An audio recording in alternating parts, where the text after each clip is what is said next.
ორმაგია, ამბივალენტურია სიზმარი. ამბივალენტური იცით რა არის? მაგალითად, აი სტერეოტიპები ძირითადად ამბივალენტურებია რა. მაგალითად, გერმანელები მშრომელი ხალხია, მაგრამ ცივები არის. აი, ორმაგობა ახასიათებს რა. ხო, ანუ ჭკვიანია, მაგრამ ნაძირალაა რა. ანუ ესეთი სტერეოტიპებია ეს ყველაფერი და აი სტერეოტიპი არის ამბივალენტური. ესეთივე არის სიზმრის ხასიათიც რა თვითონ პირობითად და ეს სიზმრა ადამიანს რომ ძაღლი გადაარჩინა რა. ლეკვი, ვიღაცეები თქვათ შეესწრო როგორ კლავდნენ ვიღაცეები, თქვათ უტყამდნენ ლეკვს და ან სადღაც ტყეში იხდან, წყალში იხჭობოდა და ჩახტა და გამოიყვანა და ტყიდან გამოვიდა და გამოძვრა და სიამოვნები იღვიძებს ადამიანს. ხო? სინამდვილეში სულ სხვა რამეს ნიშნავს. ესე იგი ძაღლის გამოსახულება, ხო? ასახავს დედობრივ კომპლექსს.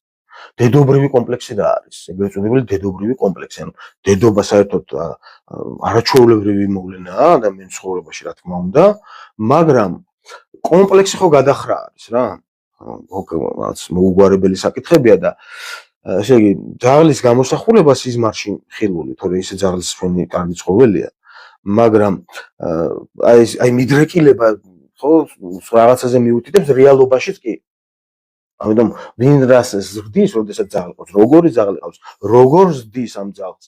აი ამ ყველაფრით ჩვენ შეგვიძლია იმ დასკვნის გაკეთება თუ რას ავითარებს, ან რას უვლის ადამიანი მის თავში. ხო, და ძაღლის გამოსახულება სინამდვილეში ნიშნავს დედობრივ კომპლექსს.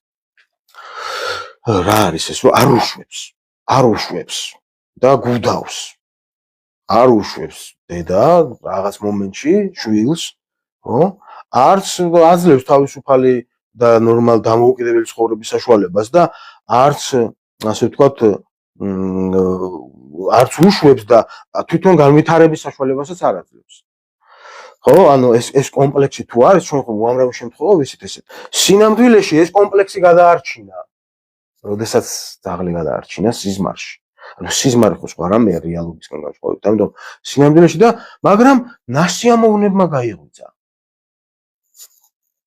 ამიტომ ამ შემთხვევაში რას უთითებს სიზმარი, რომ ამ ადამიანს სიამოვნებს და შვილიც არ მიდის ზოგჯერ, ხო? სახლიდანაც არ მიდის დამოუკიდებლად, ოღონდ პასუხისგებლობა არ აიღოს რამეზე და იყავს, მოიგუდება იქ დედასთან. და ჩაფლავდება იქ რა დედასთან, ოღონდ რაღაც დამოუკიდებელი ცხოვრება არ დაიწყოს რა და ურჩევნია რომ იქ იცხოვროს, ეხლა უამრავი ესეთი შემთხვევა ვიცით, ხო? და ეს სიამოვნა ადამიანს რო გადაარჩინა სიზმარში. ანუ ხვდებით რატომ არ არის სიზმარში კარგი და ცუდი და სასიამოვნო და არასასიამოვნო და რაღაცა საშინელება სიზმარი ვნახე. ეს შეიძლება პირიქით კარგია. ან პირიქით რაღაც ვირაკაი სიზმარი ვნახე. ნამდვილეში შენ ამ დროს სიამოვნებს რომ რაღაცა გადაირჩინე, ესე იგი ოღონდ ეს კომპლექსი შენში არ დატოვო სადმე და არ გაწირო რა. თორე რეალობაში ხო არ კლავდნენ იმ ძაღლს რა.